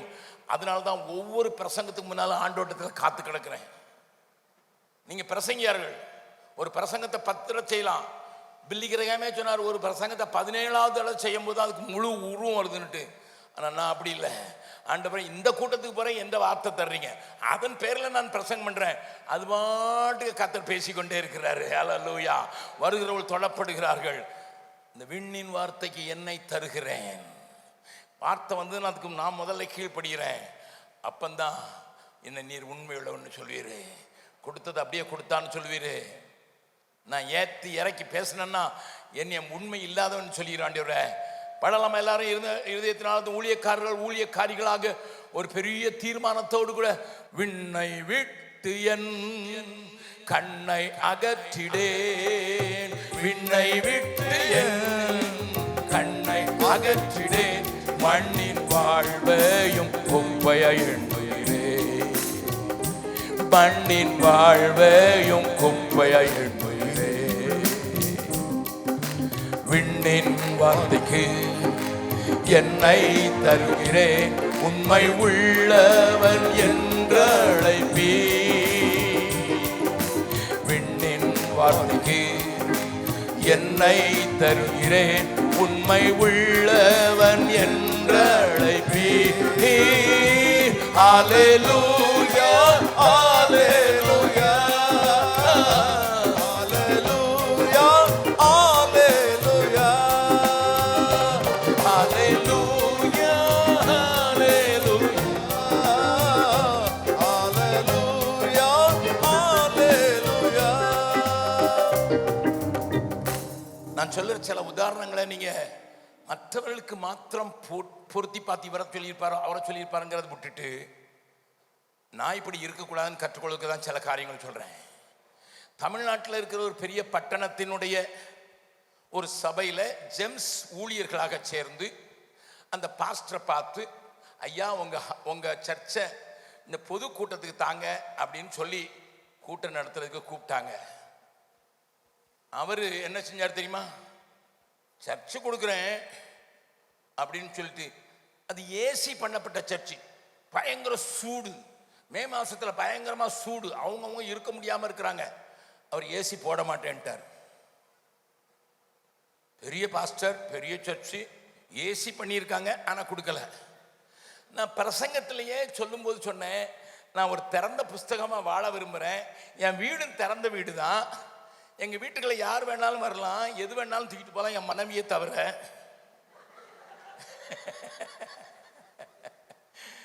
அப்படின்னு நான் சொன்னேன். இன்னைக்கு அப்படி தான் வாழ்கிறேன். என்னுடைய கேட்டு பாருங்க. யார் சில நேரங்கள் மேஜையில் ஏதாவது வச்சுட்டு போயிருப்பேன், அடுத்த நேரம் வந்து பார்த்தா இருக்காது. என் மனைவி கேட்பேன், என்னம்மா யார் எடுத்துருப்பான்? நீங்கள் தானே சொல்கிறீங்க யாரும் எடுத்துகிட்டு போகலான்னு. எவனா தூக்கிட்டு போயிருப்பான் வேணுங்கிறவன். இன்னைக்கு நீங்களும் வரலாம். தமிழ்நாட்டில் இருந்து வந்து ஏதாவது கொள்ளடிக்கன்னா எங்கள் ஊரில் வாங்க. I don't care because I don't know, I don't have anything. மிஞ்சி போனால் சட்டையை தானே தூக்கிட்டு போவீங்க, இருக்கிறது அதுதானே. எது அதனாலலாம் கசங்காத சட்டையாக போட்டிருக்கேன், நல்லா கவனிங்க. அதை சொன்ன பிறகு அந்த பாஸ்டருடைய மகன் அங்கே இப்போ பாஸ்டராக இருக்கிறான். பாஸ்டரு அது அந்த கட்டடத்துக்கு பின்னால் அவங்க வீடு. அவன் போகும்போது சொல்கிறான், அங்கிள் வந்து ஒரு ஜெபம் பண்ணிட்டு போங்கன்னா. நான் சொன்னேன், எனக்கு சாப்பாடு வேறு இடத்துல ஒழுங்கு பண்ணியிருப்பான்னு சொன்னேன். அப்போ அவன் சொல்கிறான், வழியில் சொல்கிறான், அங்கிள் நீங்கள் சொல்லிட்டீங்க உங்கள் வீட்டுக்குள்ள யார் வேணாலும் வரலான்னுட்டு, நாங்கள் யாரையும் விடுறதில்லை.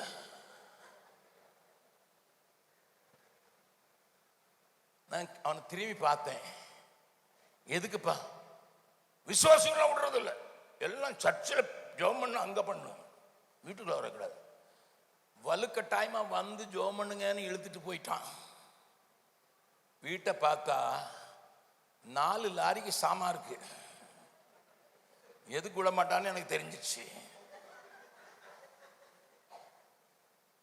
அநேக நேரங்களில் நீங்கள் உங்க வாழ்க்கையை மூடி மூடி மூடி வச்சா உங்களை போல மனதுள்ளவன் எப்படி இருப்பான்? அவனும் மூடிட்டு தான் இருப்பான். உண்மைதானே? உங்களை போல மனது உள்ளவனா ஒரு தீமோத்தேயு வேணும்னா, நீ மற்றவனுக்கு ஒன்றும் தெரியக்கூடாதுன்னு அப்படியே இருந்தீன்னா அவனும் உனக்கு தெரியக்கூடாதுன்னு வாழ்வான். அவன் வாழ்க்கையில ஓட்ட கிடக்கும். அவன் ஒரு கள்ள உறவுல இருப்பான். உன் உடன் ஊழியக்காரன் தான். நீ நல்ல பிள்ளை, ஜபிக்கிற பிள்ளைன்னா கல்யாணம் கட்டி கொடுத்த, அவனுக்கு அங்க இன்னொரு ஸ்டெப் நீ வச்சிருப்பான், சின்ன வீடு வச்சிருப்பான், உனக்கு தெரியாதுன்னா மறைச்சிருவான். லிசன், சபையை பரிசுத்தமா நடத்தணும்னா எல்லாரும் திறந்த புஸ்தகமாக வாழ வேண்டும். உன்னோடு இருக்கிறவர்கள் உன் நோக்கத்தையும் உன்னுடைய விசுவாசத்தையும் உன்னுடைய அன்பையும் உன்னுடைய துன்பங்களையும் உன்னுடைய பாடுகளையும் உன்னுடைய நடக்கையும் நன்றாய் அறிந்திருக்கிறாயே. பக்கத்தில் இருக்க சொல்லுங்க, இன்னையிலிருந்து சொல்லுங்க, கையப்படி சொல்லுங்க, நல்லா குளிக்க சொல்லுங்க. இன்னையிலிருந்து கூட இருக்கிற ஆட்களை தீமோத்தேயுவா பார்த்தீங்கன்னா திறந்த புஸ்தகமா வாழுங்க. இல்லைன்னா ஊழியத்தை விட்டுருங்க. நான் சொல்லல, நீங்க தான் சொன்னீங்க.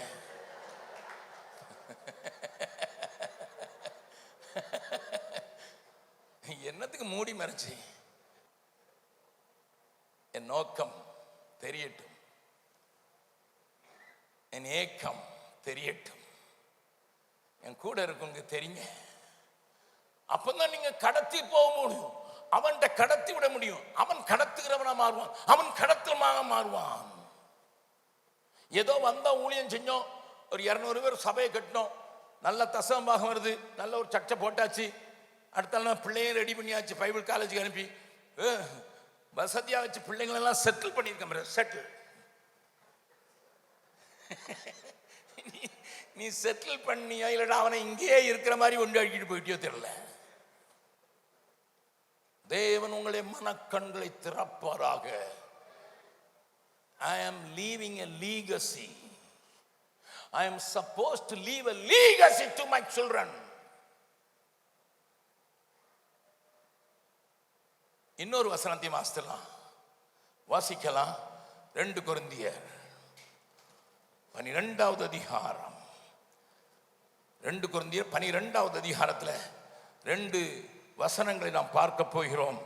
14வது 15வது வசனத்தை வாசிக்க போகிறோம். இதோ இதோ உங்களிடத்திற்கு 3ஆம் தரம். இங்க பவுல் எழுதுகிறாரு, உங்களிடத்திற்கு, கொரிந்து சபையாரே, உங்களிடத்திற்கு 3ஆம் தரம் ஆயத்தமாயிருக்கிறேன். நான் உங்களை வருத்தப்படுத்துகிறதில்லை. நான் உங்களை வருத்தப்படுத்துகிறது இல்லை. நான் உங்களுடையதை அல்ல, உங்களையே தேடுகிறேன். ஓஹோ, என்ன மனையா? மனதை குறித்து பேசினேன். என்ன மனநிலை பாருங்கள். உங்களுடையதே அல்ல, உங்களையே தேடுகிறேன். பெற்றாருக்கு பிள்ளைகள் அல்ல, பெற்றாருக்கு பிள்ளைகள் அல்ல, பிள்ளைகளுக்கு பெற்றார்களே பொக்கிஷங்களை சேர்த்து வைக்க வேண்டும். ஆதலால் நான் உங்களில் எவ்வளவு அதிகமாய் அன்பு கூறுகிறேனோ, அவ்வளவு குறைவாய் உங்களால் அன்பு கூறப்பட்டிருந்தாலும் மிகவும் சந்தோஷமாய் நான் உங்கள் ஆத்துமாக்களுக்காக செலவு பண்ணப்படவும் விரும்புகிறேன்.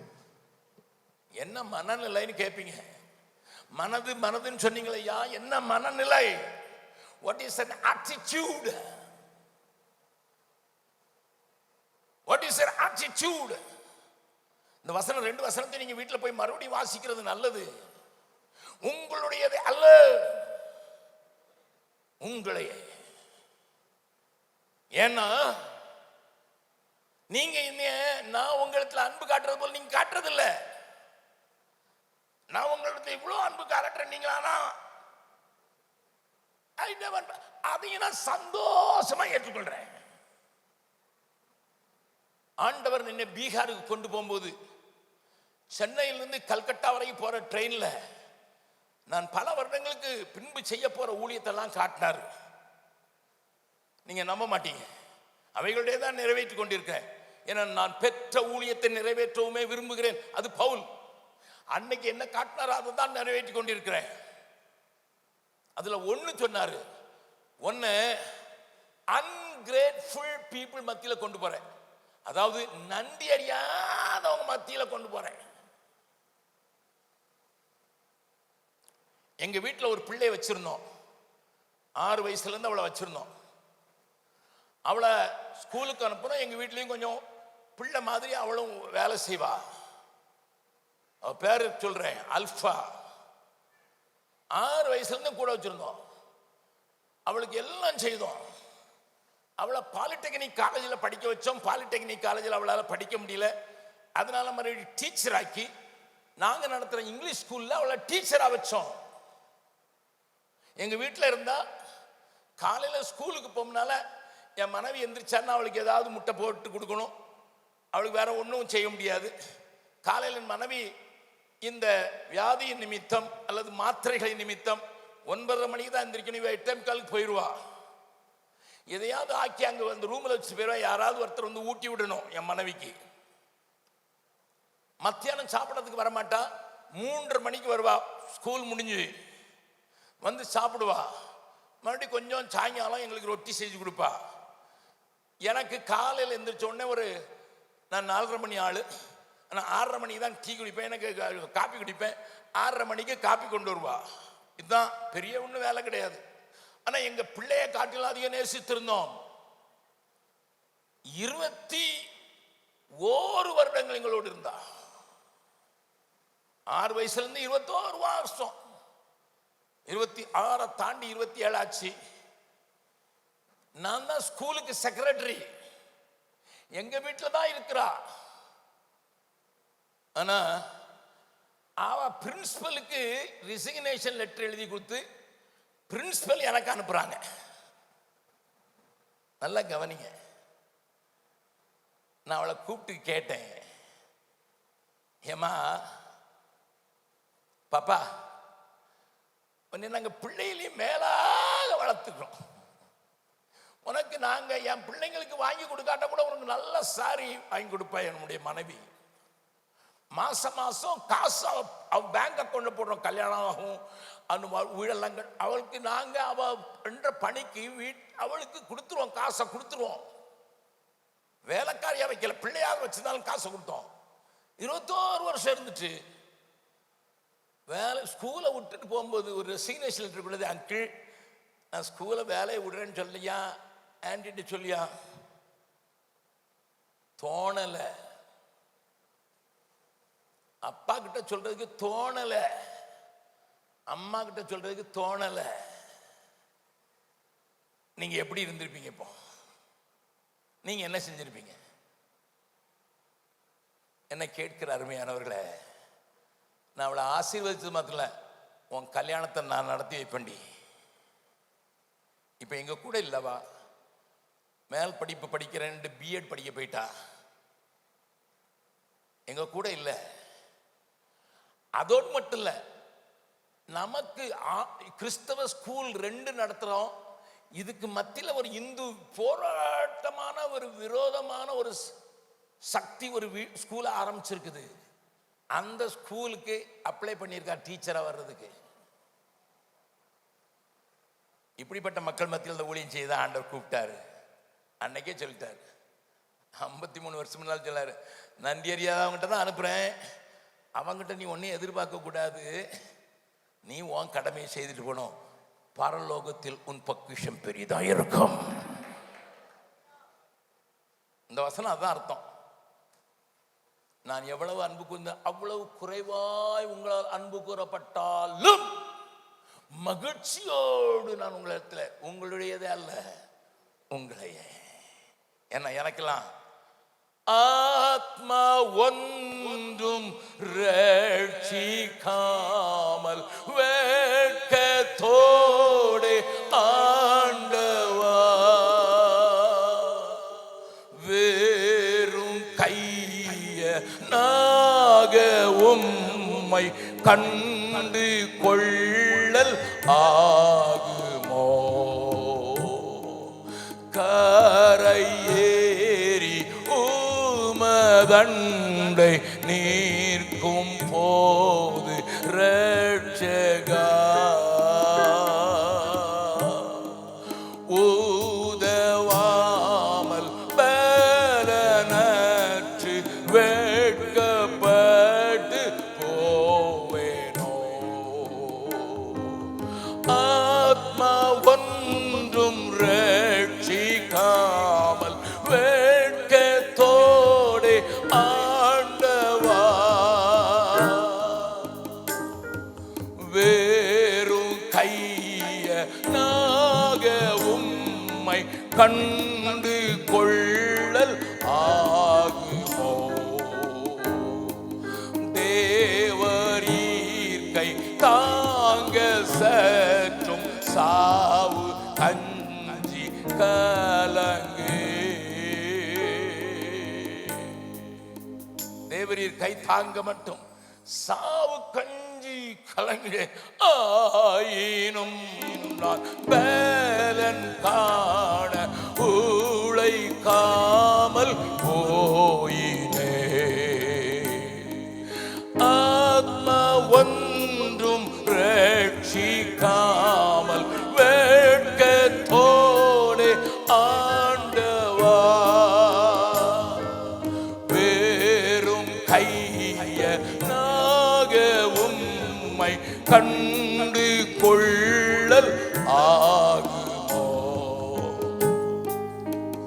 என் நோக்கம்லாம் பரலோகத்துக்கு போகக்கூடிய ஆத்துமாக்களை பெற்று அவர்களை வளர்த்து அதற்குரியவராக மாற்றுவது மாத்திரமே இருக்க வேண்டும். பாஸ்டர் தாமஸ் ராஜ் அவங்க இப்ப இறந்து போயிட்டாங்க. அவங்க சர்ச்சில் நான் கன்வென்ஷன்ல பேசும்போது பாஸ்டர் தாமஸ் ராஜ் என்கிட்ட வந்து சொன்னாரு, எங்ககிட்ட ஒரு பையன் இருக்கிறான், ஆரோன்னு பேரை சொல்லியே சொல்றேன், ஆரோன்னு பேரு, அவனுக்கு ஆண்டவர் தர்பங்கா தர்பங்கா தர்பங்கான்னு காட்டுறாராம், உங்க ஊர்ல இருக்கா பிரதர்ன்னு கேட்டார். நான் சொன்னேன், ஆமா தர்பங்கான்னு ஒன்று இருக்கு. சரி, இவனை கூட்டிட்டு போய் அங்க எங்க சபையை ஸ்தாபிப்பீங்களா, நீங்க ட்ரெயின் பண்ணி நீங்க பாஷையை கற்றுக் கொடுத்து நீங்கள் அவனை நான் தாராளமாக அவனை தாங்கிறது மட்டும் நீங்கள் பாருங்க. நாங்கள் அவனுக்கு பாஷை சொல்லி கொடுத்தோம் 6 மாதத்தில் ஹிந்தி. அதுக்கு பிறகு இன்னொரு ஹிந்தி பிரதர், அவர் டேவிட் சிங், அவர் இறந்து போயிட்டார். இப்போ அவர்கிட்ட கொடுத்து, தம்பி இவனுக்கு இப்போ நம்ம பாஷை சொல்லி கொடுத்துட்டோம், இவன் தாமஸ் ராஜுகிட்ட பைபிள் படிச்சுட்டு வந்திருக்கான், நீ இவனுக்கு இது ஊழிய முறை, வட இந்திய ஊழிய முறையை சொல்லுன்னு சொன்னோம். அவன் கூட வச்சு 6 மாதம் கூட வச்சிருந்தான். ஒரு நாள் டேவிட் சிங் வந்தார், ஒரு தலைவர்கள் கூட்டம், அவர் ஒரு தலைவராக இருந்தார். டேவிட் சிங் வந்தோடனே கேட்டேன், டேவிட் சிங் ஆரோன் எப்படி இருக்காருப்பா? அண்ணே, நம்ம வீட்டுக்கு 3வது வீட்டில் நம்ம விசுவாசி 15 பேரை கொண்டு போயிட்டாரு, சபை ஆரம்பிச்சுட்டாரு. நீங்க தானே சொன்னீங்களா அவங்க பேரில் ஆரம்பிக்கணும். நான் சொன்ன தோத்துறோம். அவன் வட இந்தியன், வடக்கன் என்கிட்ட பார்த்து சொல்றான், நீங்க இந்த தமிழ் ஆட்களே அப்படித்தான், நாங்க விதைக்க வேண்டியது அறுக்கிறதுக்கு அவனா? நான் சொன்னேன், அந்த ஊர்ல எத்தனை பேர் இருக்காங்க? தர்மங்கால் லொகரி சராய் அப்படிங்கிறது ஒரு ஊர், ரெண்டும் ஒட்டிக்கிட்டு இருக்கு, ஒன்னா ஒட்டிக்கிட்டு இருக்கு. சொன்னா 3 லட்சம் பேர் இருக்காங்க. நான் சொன்னேன் 3 லட்சம் மைனஸ் 15 உனக்கு தாண்டா. 15 பேர் தானே கொண்டு போயிருக்கான், 15 பேரை பரலோகத்துக்கு கொண்டு போயிடலாம். அதெல்லாம் செய்வானே, என்ன வசனம் தெரியும் அவனுக்கு, நல்ல பாஸ்டர் இருந்து வந்திருக்கானே. சரி 15 மைனஸ் பண்ணிரு, மீதியெல்லாம் உனக்கு தாண்டானே. போயிட்டான். மறுபடி 3 மாதம் கழிச்சு ஒரு ஊழியர் கூட்டத்துக்கு வந்தான். அப்போ நான் கேட்டேன், டேவிட் சிங் எப்படி இருக்குது, அவன் சபை எப்படி இருக்கு, அவன் சபை இருக்கு? அவனுக்கு நாங்கள் 2 பேரும் ஒரு தீர்மானம் பண்ணிட்டோம், இந்த பக்கம் கிராமத்துலாம் நான் போனா நீ என் கூட வரணும், அங்கே கிடைக்கிற ஆத்மாலாம் எனக்கு, இந்த பக்கம் போனா நீ போனா நான் வருவேன், அங்கே கிடைக்கலாம். அதனால அவனும் 30 ஆயிட்டான், நமக்கும் ஒரு 35 இன்க்ரீஸ் ஆயிடுச்சு. நல்ல ஐடியா. இன்னும் 3 மாதம் கழிச்சு வந்தான், தாமஸ் ராஜா கூப்பிட்டுருக்கான் கன்வென்ஷனுக்கு.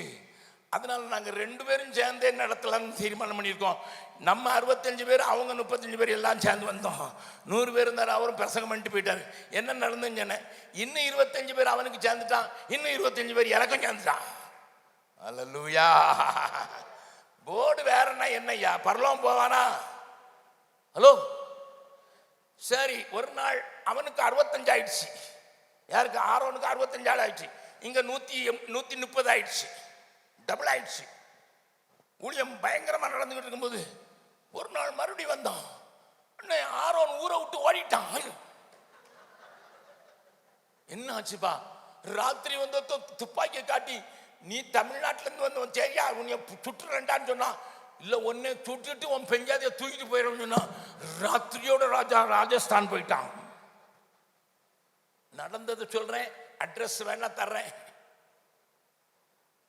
நான் இப்ப கேட்டேன், அந்த 65 ஆத்மாக்கள் தெருவில் இல்லைன்னு அவங்க நம்ம கிட்ட வந்துட்டாங்க, நமக்கு 210 ஆயிட்டுன்னு.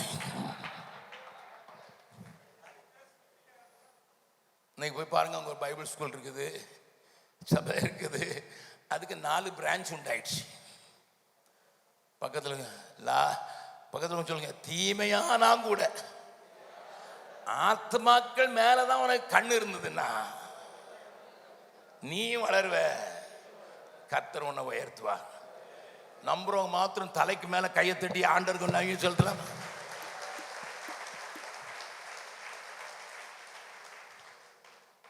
அப்ப என் நோக்கமெல்லாம், என் ஏக்கமெல்லாம், நல்ல கவனிங்க, நோக்கம் என்ன? உங்க மனசு எப்படி இருக்கணும்? ஆத்மாக்களுக்காக செலவு பண்ணவும். நான் பீகாருக்கு போன உடனே, பீகார் ரொம்ப டஃப் பிளேஸ், என்னால் முடிஞ்ச அளவுக்கு நான் ஊழியம் செய்யணும். ஒருத்தரும் ஆண்டவர் ஏற்றுக்கொள்ள மாட்டேங்கிறான். ஒரு நாள் கண்ணீர் விட்டாள்தான். 2 பேரும் ஆண்டவர்கிட்ட கொண்டு காலேஜ் ஸ்டூடெண்ட், அவங்க அப்பா அம்மா 2 பேரும் பிடிச்சி வேற வீட்டுக்கு, நீ இவனோட சேரக்கூடாதுட்டாங்க. இருந்தது இல்லை. இப்ப இன்னொரு பையன் வந்தான்.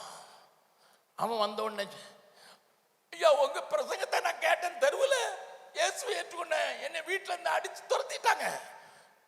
பிராமண குடும்பம். எனக்கு ரொம்ப ஆச்சரியமாச்சு. என்னைய பாதுகாருங்க ஐயா, என்னைய பாதுகாத்து வைங்க, என்னைய பாதுகாங்க, என்னைய கொண்டுருவாங்க, எங்க வீட்டில் கொண்டுருவாங்க.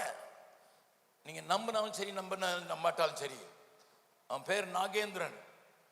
அவனை வீட்டில் என் சூட் கேஸை கொடுத்து, நான் போடுற குளிருக்கு போடுற கோட்டு கொடுத்து, என்னுடைய ட்ரெஸ்ஸு என்னுடைய படுக்கையெல்லாம் அவனுக்கு கொடுத்து, அவனை ராஞ்சி பட்டணத்தில் கொண்டு ஆப்ரேஷன் மொபைலைசேஷன் இருந்து அந்த ஊரில் விட்டுட்டு வந்தேன்.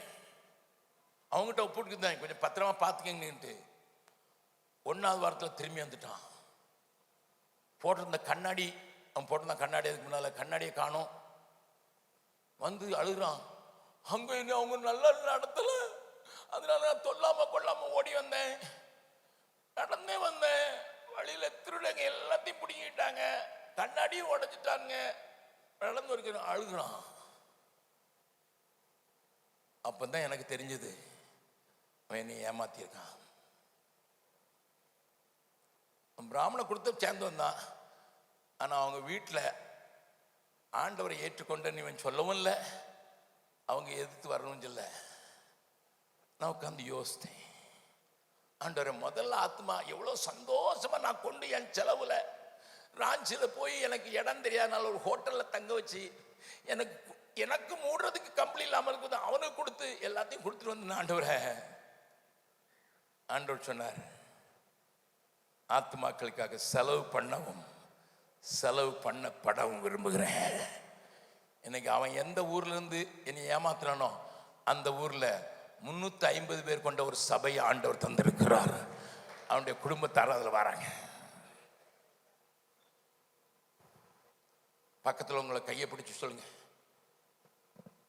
எதுக்காக ஊழியம் செய்கிறீர்கள்? யோ, பீகார்ல வந்து என்ன மாதிரி கேள்வி கேட்கிறீர்கள்? யாருக்கு ஊழியம் செய்றீங்கன்னு உடனே சொல்லிடுங்க, இயேசுக்கு தான் ஊழியம் செய்யணும். சரி, எனக்கு தெரியும். நான் எதுக்காக ஊழியம் செய்யுங்க? பேதுரு அண்ணாச்சு கூட வேலையை விட்டுட்டு படகை விட்டுட்டு வந்துட்டு அப்படியே ஊழியத்திலே திடீர்னுட்டு ஆண்டவர் கொஞ்சம் லாங்குவேஜை கொஞ்சம் கடினமாக்கின உடனே எல்லாவற்றையும் விட்டு உண்மை பண்ணிட்டு பின்பற்றி நம்ம எங்களுக்கு என்ன கிடைக்கும்? பக்கத்தில் மாட்டி கையை விட்டுறாதீங்க. நீங்க பேதுருவை ஃபாலோ பண்றவங்க தானே?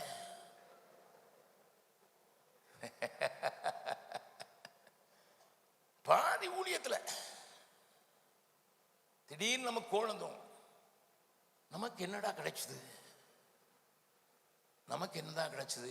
பேதுருக்கே வந்துட்டியா, எங்களுக்கு என்ன கிடைக்கும்? ஆனா ஆண்டவர் தயாளமானவர். என் நாமத்து நிமித்தம் சகோதரனையாவது சகோதரியாவது மனைவியாவது வீட்டையாவது தகப்பனையாவது தாயையாவது விட்டவன்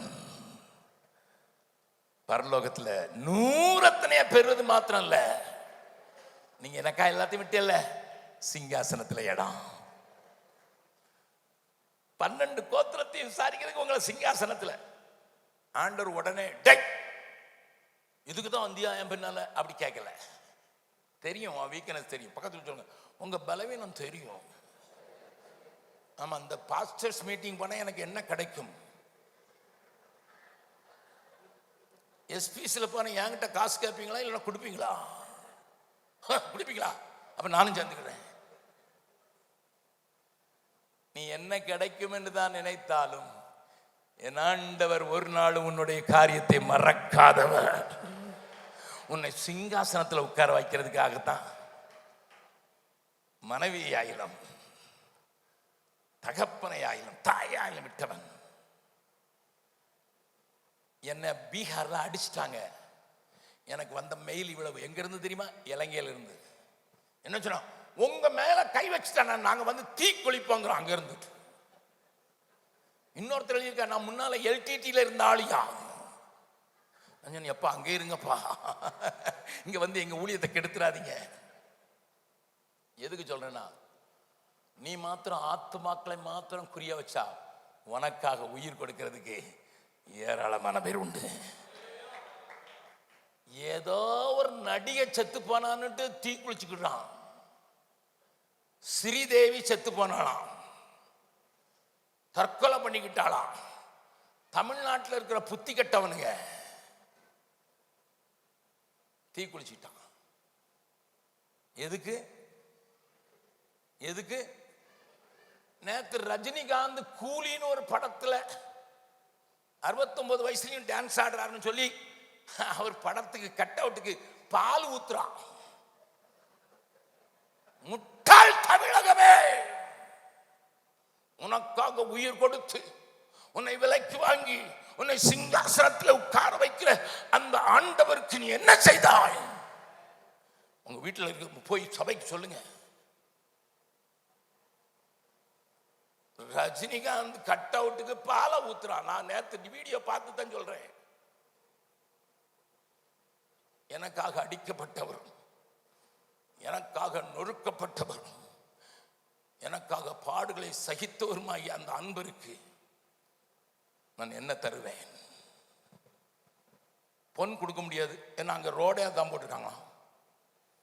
வெள்ளிக்கு அந்த வேலையே கிடையாது. ஹலோ, பணத்துக்கு காசு கிடையாது, டாலர் கிடையாது, வீடு கிடையாது. ஏன்னா வீடு நல்லா, அவர் 2000 வருஷமா கட்டுற வீடு எப்படி இருக்கும்? சூப்பரா இருக்கும். தன்னுடைய மனைவி 13வது பிரசவத்தில் இறந்துட்டா, அந்த மனைவிக்கு தாஜ்மஹாலை கட்டி வச்சிருக்கிறான் ஷாஜகான். 13வது பிரசவத்தில் இறந்துட்டா. என் ஆண்டவர் எனக்கா உயிர் கொடுத்தவர் எனக்கு எவ்வளவு பெரிய அலங்காரமான மாளிகை உண்டாகியிருப்பார். அதனால அங்க நீ ஒன்றும் செங்கல் இங்கெல்லாம் கொண்டு போக முடியாது. ஒன்னே ஒன்று தான் கொண்டு போக முடியும், ஆத்துமாக்கள். வெறுங்கைய வரமாட்டாண்டவரை என்னை நம்பி ஆத்துமாக்களை தந்திருக்கீங்க. இவங்க எல்லாரும் எப்படியாவது பரிசுத்தத்து மேல பரிசுத்தமாகி பரலோகத்துக்கு சொந்தக்காரங்களாக மாறி ஜெயம் கொள்ளுகிறவன் எவனோ அவன் உட்கார்கிற சிங்காசனத்தில் என் மக்களை உட்கார வைக்கணும், என் சண்டே ஸ்கூல் பிள்ளையை உட்கார வைக்கணும், என் சபைக்கு வருகிற ஒவ்வொரு வாலிப பிள்ளையும் அதுக்கு தான் சேர்க்கணும். அதுதான் முக்கியம் எனக்கு என்பதை மாத்திரம் நீங்கள் மனதில் கொண்டு ஊழியம் செஞ்சா நீங்க 4 தலைமுறைக்கு கடத்துகிறவர்களாக மாறி விடுவீர்கள். எத்திக்கட்டும் ஆண்டவருக்கு ஆட்களை அனுப்புங்க. இந்த தேசத்தை சுதந்திரிக்கிறது ஆண்டவர் உங்களை வச்சிருக்காரு. அதுக்கு தான் உங்களை ஆட்களை ஆயத்தப்படி யார் யாருக்கு இந்த பென்சில் எங்கனாலும் எழுதும், கடைசி மூச்சு வரைக்கும் எழுதும், எதையாவது விட்டு சொல்லும். அதை வச்சுட்டீங்கன்னா அது எழுதி ஏதோ விட்டு சொல்லும். நீங்க விட்டு செல்கிறவர்கள் இந்த தேசத்தை சுதந்திரிப்பார்களாக. நீங்க எழுப்புகிறவர்கள் இந்த தேசத்தை அசைப்பார்களாக.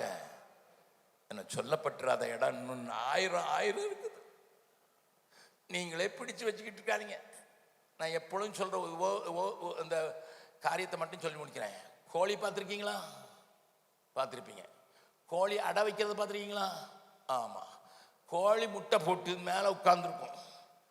அது தன்னுடைய கொழுப்பெல்லாம் உருக்கி அதுக்குள்ள ஹீட்டை ஏற்றி அந்த குஞ்சு வெளியே வர்றது வரைக்கும் உட்கார்ந்துருக்கும். அந்த கோழி சாப்பிட்ட டேஸ்டே இருக்காது, ஏன்னா கொழுப்பெல்லாம் போயிடுச்சு. அடக்கோழியை யாரும் ஆக மாட்டேங்குமா. அது குஞ்சு புரிச்ச பிறகு அது இந்த குஞ்சுகளெல்லாம் கூட்டிட்டு போய் ஒரு சத்தம் கொடுக்கும், இப்படிதான் கிண்டணும், இப்படிதான் சாப்பிடணும். அதுக்கு பிறகு மேல பருந்து வந்துட்டு உடனே இன்னொரு சத்தம் கொடுக்கும், ஏய் ஓடி வந்துருக்கானுக்குள்ள, பாதுகாத்தாச்சு. மறுபடி ராத்திரி வருது, அதுக்கு இன்னொரு சத்தம் கொடுக்கும். தன்னோட அது நல்ல உல்லாசமா இருக்கிறது இன்னொரு சத்தம் கொடுக்கும். 4 சத்தம் கொடுக்குமா கோழி, 4 சத்தம். அதான் உங்க சபை. சபைக்கு ஊட்டி ஊட்டி விடாத, ஹிண்டி எப்படி பைபிளை பிரிச்சு படிச்சு அதுக்குள்ள இருக்கிறத சாப்பிடணும்னு சொல்லி கொடு. டெய்லி ஊட்டி விடாத. ஊட்டி விட்டீங்கன்னா நீ கோழியால சரி. இப்ப வளர்ந்துட்டு கோழி குஞ்சு சட்டையை விரிச்சாச்சு, எல்லாம் வளர்ந்து அம்மா மாதிரி ஆயிடுச்சு. இப்ப என்ன செய்யும் கோழி? துரத்தி விரட்டுமா? துரத்தி நான் செஞ்ச மாதிரி நீனும் செய்யணும் சொல்லும். துரத்தி விட்டுட்டு மறுபடியும் இது முட்டை விடும். அதனால்தான் இத்தனை கோழி சின்னாலும் கோழி அழியறதில்லை. கோழி கிட்ட இருந்தாது படிச்சீங்க ஐயா. சில பாஸ்டருங்க விடவே மாட்டோம்.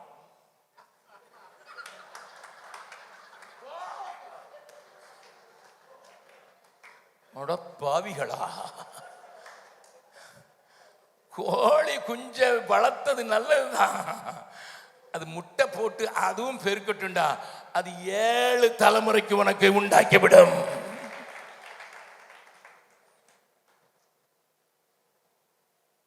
எப்படி ஊழியம் செய்ய போறீங்க? என் பிரசங்க குறிப்பில் பாதி தான் பேசியிருக்கேன், மீதி குறிப்பு அடுத்த இடம் வரும்போது. நான் 1 நிமிடம் எதை விட்டு போக போகிறேன் என்கிற கேள்விக்கு பதில் சொல்லுங்க. எல்லாரும் கண்களை மூடலாம், யாரும் அசையக்கூடாது அந்த நேரத்தில்.